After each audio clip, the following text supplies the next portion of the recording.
Peoples. Okay, so I actually tried this live just to see how this would go. It's like Wednesday morning. I'm off. That don't mean everybody else is off. I had like one viewer. I had one impossible. You know how some people scroll and they sit too long, so then it pops up as a viewer. Um, so I decided to just go ahead and record this message. So to the one person that was actually on there, I apologize if I wasn't exercise proper live etiquette. Apparently, I didn't exercise the right etiquette on TikTok for one of my videos, and they was dragging the hell out of me, y'all. Oh my god! Like, here's what's funny. The video that they were dragging me on, they had me in my feelings. Like, these people are brutal. The video is at like 16,000 views, and people are still liking it. So apparently, there were more people that actually understood the message than there were other people. And TikTok is like 60 seconds. So basically, I'm just taking snippets of my YouTube videos and putting snippets of them on TikTok. And that one video was basically me differentiating hood versus ghetto, and it's still getting views. So I apologize to the TikTok viewers that had an issue with my clarity. But I also want to thank those of you who actually watched. And obviously, I have to increase a little bit more as far as me being able to go live, and then having to actually pick the appropriate date and day and time to actually go live to make sure that I can actually execute my message. We already know you need two or more gathered. Come on now. So what I wanted to come on here and explain to you guys though, and I had to, I woke up giving this to myself, and somebody, it's probably a couple people that's sitting there like, did you already in a messy transition? How is it that you getting ready to speak to being okay? Here's the thing. I know it's all right to not be all right. And here's how I know this. When you're not all right, it causes you to figure things out. I'm going to say this again. When you know you're not all right, that gives you more than enough reason to figure things out. But you got to acknowledge that you're not all right. I'm one of those people who, when people say, how you doing? I'm like, I'm well, and you? I promise you that's how I answer people. One of my friends texted me the other day, and she was like, hey, chick, you okay? And before I knew it, I was like, no, his sin. And I was like, ooh. And I had to really take that in and think, you was just being honest in that very moment. You're not all right. And I have to understand that it's all right to be in that position. Here's the thing. I spent a whole lot of years pretending I was all right. Telling myself I was all right. I done spent, then I'm finna mess y'all head up with this. I got an average that I stay in a bad relationship. Like, I actually have average years. Like, we got to go back and identify some of these cycles because we don't realize they cycles. But I was talking to somebody else the other day about relationships, and I came to realize, like, I got a whole lot of cycles as it comes to relationships. And one of them is I got an average time span that I will stay in some ish. Like, that first year, I'm in it like, okay, that's okay. I can overlook that. That's okay. By that second, third, fourth, and fifth year, I'm literally in that relationship knowing I'm not supposed to be in it. And I know I'm not all right. But I'm doing things to make the other person all right. So that's supposed to put a smile on my face. That's how I was doing this. I ain't saying this to everybody. I'm just saying that's how I was doing it. And here's the thing. I came to know after I went back and looked at how long I stayed in each relationship. I looked at what it was that was going on that I turned a blind eye to, and realized you knew this was bad from the beginning. What made you give this person 4 or 5 years of your life? And the bad part about it is, even in that cycle, I had to come to understand that I was in it, and when I came out of it, I had to rearrange my whole life all over again. And I wasn't seeing this as actually being a cycle. I wasn't seeing that, okay, you spent 45 years with him, you spent 45 years with him, you spent 45 years with him. And out of each one came a new home, a new job, a new car. Like, this was me starting over after the relationship. Like, there was no longevity tied to me personally because of the bad relationships that I was allowing myself to actually sit in. And I wasn't understanding that when you're not all right, there has to be a change. When you're not all right, something has to move. When you're not all right, something has to come out of this that's better than what you're in. I was not realizing any of this for myself when you're not all right. I looked at it like, okay, well, I'm not all right, but I'm going to make him all right, and that's going to put a smile on my face. No, baby. Like, I was really doing this wrong. And right now, it's just me. But I know I'm not all right. But not being all right got me sitting here waiting on a job opportunity that's sitting at the front door.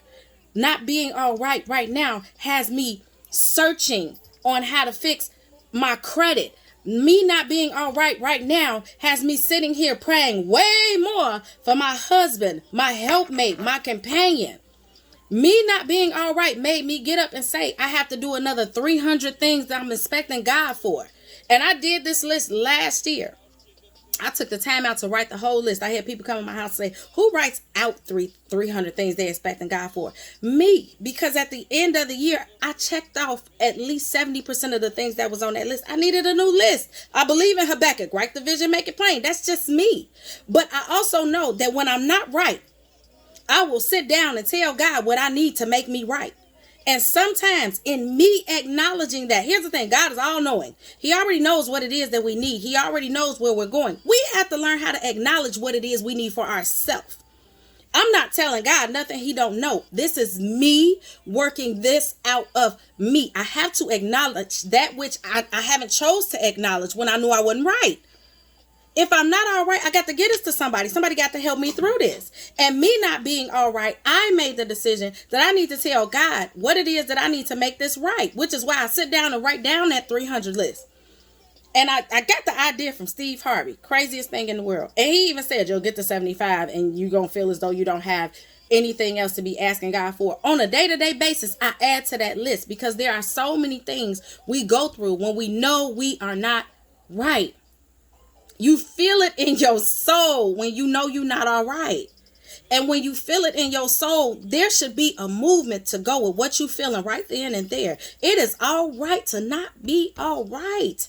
That comes with a change. When you're not all right, a change is in the midst. Y'all, oh, Jesus. A change is in the midst when you are not all right. I tell somebody in a heartbeat right now, I ain't all right. This is all effed up around these parts right now. I got all kind of mess going on. And here's the thing. God kept me all this time. I don't care how much I stressed. I don't care how much I worried. There was a fix always in the midst.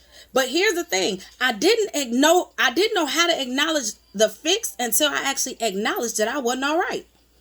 I had to acknowledge. Let me give y'all some examples because some of y'all sitting here like, but I really think that I'm all right. If you keep questioning the relationship that you in, if you keep questioning your loyalty to a job, if you keep questioning your level of education at a certain age, if you continuously question where you are in life versus where you think you may, versus where you think you should have been. Let me say that. Because we all think a certain way about our life as far as where we want to be. We all think a certain way about our life in terms of where we should be. There's a difference versus where you want to be and where you should be. When people think about where we should be, I ain't gonna lie to y'all, that's depressing for me. Every time I thought about where I felt as though I should be, depression crept in. Like I'm looking at my woulda, coulda, shouldas is what I'm doing. Ain't no movement in looking at where I should be. I had to start looking at where I want to go.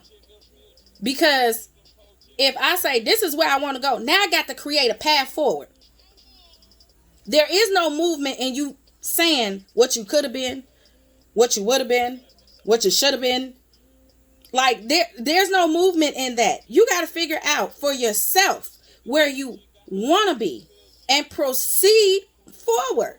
I can't tell y'all how hard it's been for me to just pick up a foot and plant it in front of me. I want y'all to look, visualize this. Get what I'm saying in your head. To pick up a foot and put it in front of you. Now, here's the thing. When you in a situation and you know you're not all right, your own foot feel heavy as hell to you. Oh, Jesus. I ain't the only one. I know I ain't the only one who felt as though I need to move forward, but this is heavy. I'm not the only one. So I had to understand that even though I know currently, because people look at me, they judge just real quick, baby. Everything about me say, okay, she good. Ain't nothing wrong with her. She ain't got a situation. That's a lie. Let me tell you what this right here is. This is Mary at the Void. And Mary at the Void say you ain't never supposed to look like your situation when you come out your house. I don't look like my situation sitting in my house, but that's just me. That's just part of my character. I'm not going. My husband might knock on the door and say, "Oh, I brought the package to the wrong house," and I'm looking at him like, "No, you didn't, babe." No, let me stop. But you all get what I'm saying. Um, we have to be okay with just not being okay.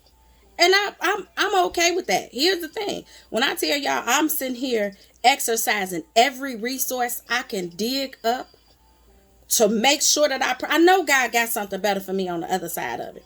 I already know that because I'm sitting here like, how in the world I got all this mess going on with my living situation, and you got the nerve to be handing me a whole nother job? Like this, let me tell y'all something. This ain't even an ordinary job. The blood of Jesus. And I didn't see it coming. And what's crazy is I'm giving it to y'all, but I ain't gave it to nobody else. I've kept it to I gave it to one other person.